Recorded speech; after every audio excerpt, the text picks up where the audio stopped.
მოგესალმებით ძვირფასო მეგობრებო. ეს თეთრი კარავია და ჩვენ დღეს აქ ისევ პრობლემებზე სასაუბროდ შევიკრიბეთ. გადაწყდა, რომ არ გვექნება ერთი კონკრეტული თემა და ვისაც რა აწუხებს იმ საკითხებზე ვისაუბრებთ, რაც ისედაც ბევრის სათქმელია. მე მქვია ნატა და ვარ 43 წლის.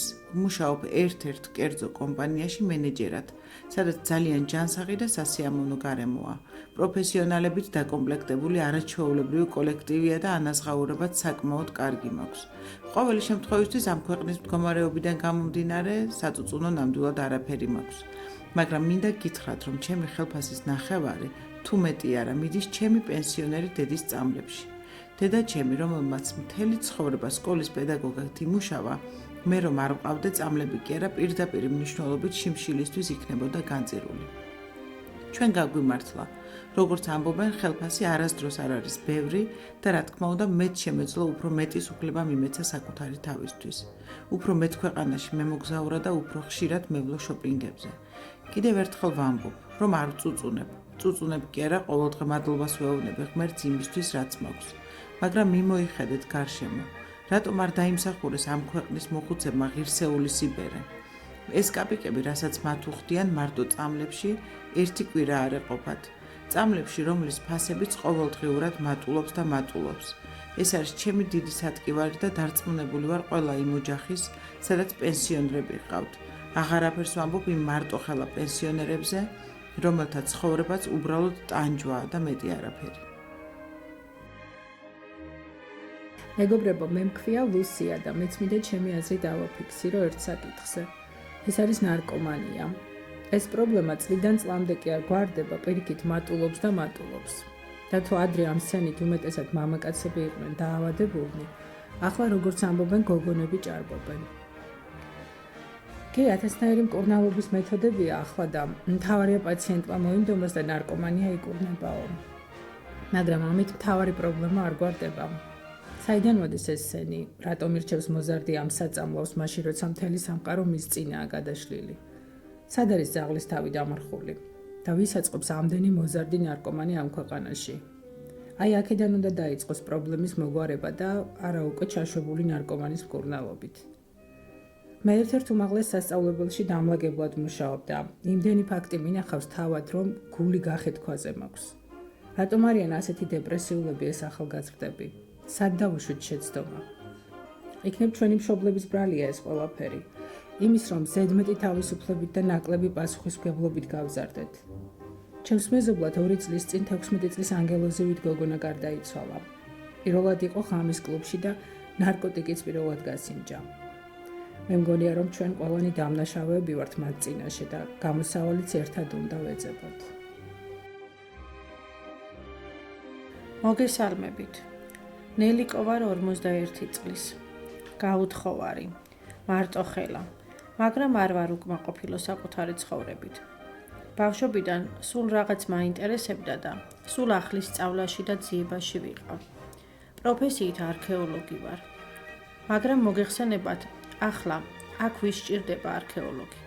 ამიტომაც ჯერ ისევ ჯანზე ვარ და სახლებს ვალაგებ. რასაც ვშოულობ იმ ფულით, საქართველოში ისედაც ყველა კუთხე კუნჭული მქონდა მოვლილი და ახლა ევროპის ქვეყნებშიც ვიმოგზაურე. საბერძნეთში ვიყავი, საფრანგეთში, ავსტრიაში და სულ მალე ესპანეთის კუნძულებსაც მოვინახულებ. ბევრი ჩემი ნაცნობი თუ მეგობარი მეუბნება, ნეტაი შენ, რას დაბოდიალობ, შეაგროვე ეგ ფული, რომ სიბერეში ვინმე მოგხედოსო.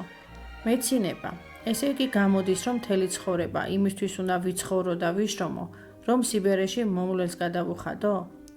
იმ ქალებსაც უკვირთ, სახლებს ვისაც ვულაგებ, არ არიან ცუდი ადამიანები, მაგრამ რატომღაც გონიათ, რომ მარტო მდიდრებმა უნდა იმოგზაურონ. ახლა ესპანეთიდან რომ დავბრუნდები, ჩემს სახლს 1 წლით ვაქირავებ და კვიპროსზე მივემგზავრები, სადაც ხატწერა უნდა შევისწავლო. ჩემი ნამუშევრების ფოტოები გავაგზავნე და მოწვევაც მომივიდა. მაგრამ ჯერ არავის ვეუბნები, თორემ იმდენ სიზამენ შეიძლება გადამაფიქრებინონ. მოკლედ რა, მე ვფიქრობ, რომ ჩვენი ქართველი ქალების მთავარი პრობლემა იცით რა არის? ის, რომ ქართველ ქალებს არ შეუძლიათ საკუთარ თავს საჩუქრები გაუკეთონ. ამისთვის ფულიც ენანებათ დროც და ვინმე სხვა ამას თუ ახერხებს, ისიც მაგრად შურთ. ამიტომ არიან უმეტესობა დაბოხმილები და მაგიტომაც ჩამოსტირით ცხვირპირი. გაინძერით ქალებო, ვისაც ჯანმრთელობის პრობლემა არ გაწუხებთ, ფულის შოვნა ყველას შეგიძლიათ და დამერწმუნეთ თქვენ ცხოვრებასაც გაილამაზებთ და სხვასაც გააბედნიერებთ. აი ასეთი რჩევები მინდოდა რომ მომეცა. აბა მომავალ შეხვედრამდე.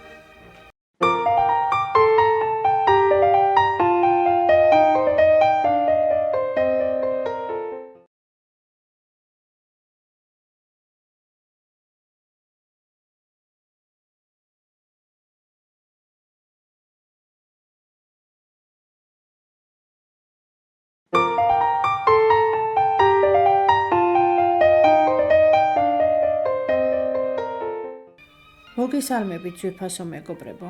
მე მქვია ანი და რაჭიდან გიკავშირდებით. დიდი სიყვარულით მინდა მივესალმო თეთრი კარავის მსმენელებს.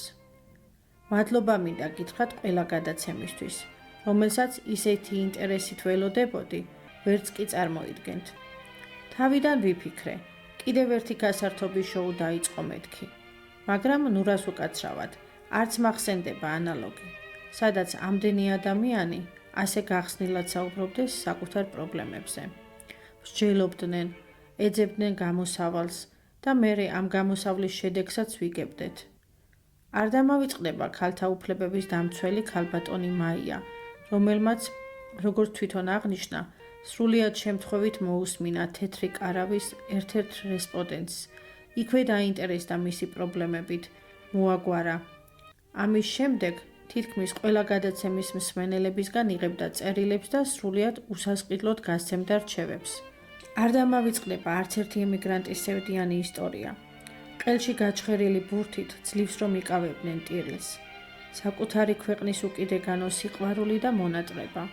უცხო ქვეყნიდან გადაფასებული სამშობლო. რა ვიცი რომელი ერთი გავიხსენო. ყოველი გადაცემა სიურპრიზებით იყო სავსე. იუმორიც ბევრი იყო. და მარტო გასაჭირზე და პრობლემებზე არ ვიყავით ორიენტირებულები. პოეტი ქალიც რამდენჯერ ჩაგვერთო თავისი არაჩვეულებრივი ლექსებით. მოკლედ, დიდი მადლობა ყველაფრისათვის. გავიგე, რომ ეს წლის ბოლო გადაცემა ყოფილა და იმეც ვიტოვებ, რომ კვლავ გაგრძელდება. მალე ახალი წელი მოდის და ყველას გისურვებთ, რომ ბედნიერი ახალი წელი გათენებოდეს ჩვენს ოჯახებს და ჩვენ სამშობლოს. მოგესალმებით მეგობრებო და მივესალმებით თეთრი კარავის მსმენელებს. მეც მინდა დიდი მადლობა გადაგიხადოთ ყველა ემიგრანტის სახელით. ყველაფერში ვეთანხმებით ჩემ წინა გამომსვლელ ქალბატონ ანას. მეც ყველა ახალ გადაცემას გულის ფანცქალით ველოდები. განსაკუთრებული მადლობა მინდა გადაუხადო იმ ქალებს, რომლებმაც თავიანთი ოჯახების საფირმო რეცეპტები გაგვიზიარეს. თითქმის ყველა კერძი მოვამზადე და აქ ყველამ გაამართლა. ახლა გავიგე, რომ თეთრი კარავი ამ წელს ბოლოჯერ გადის ეთერშიო და იმეც ვიტოვებ, რომ იმ წელსაც გაგრძელდება. ბედნიერი ახალი წელი მინდა ვუსურვო ჩემს სამშობლოს, ჩემს მეორე სამშობლოს საბერძნეთს, რომელმაც ასე შემიკედლა და ჩამეხუტა და გამათბო იმ ცივი 90-იანი წლების მერე. ყველა ემიგრანტს, ყველას მინდა, რომ საკუთარ ოჯახებში დაბრუნება ვუსურვო. ბედნიერი ახალი წელი გქონოდეთ, მეგობრებო. მოგესალმებით, მივესალმებით თეთრ კარავს და შემიძლია გითხრათ, რომ არც ერთი გადაცემა არ გამომიტოვებია. ხომ გახსოვთ ყველაფერი როგორც დაიწყო? ორმა პატარა გოგონამ 4 წლის ელენემ და 6 წლის კატომ გადაწყვიტეს, რომ ისეთი რამ გამოეგონებინათ, რითაც უფროსების ყურადღებას მიიპყრობდნენ. ასე გავიდნენ პირველად ლაივში თავიანთი თეთრი კარავიდან, ჯერ თვითონ გაეცნენ მსმენელებს, მერე თავიანთი პატარა მეგობრები და ოჯახის წევრები გააცნეს და თანდათან მათი თაყვანისმცემლების წრეც გაფართოვდა. მერე კი, როცა ყველა დარწმუნდა, რომ თეთრ კარავში მოხვედრა და საკუთარი აზრის გამოთქმა ყველას შეეძლო, ამისთვის სულაც არ იყო საჭირო, რომ ცნობადი სახე ყოფილიყავი, სურვილებს ვეღარ აუდიოდნენ. ამ ქვეყანაში რა დალევს სალაპარაკოს და განსაზრჯელ თემებს. პატარებმა თავიანთი საქმე გააკეთეს და თეთრი კარავიც უფროსებს გადაულოცეს. ამის შემდეგ კი ალბათ არ ყოფილა თემა, რომელიც აქ თეთრ კარავში არ გაჟღერებულიყოს.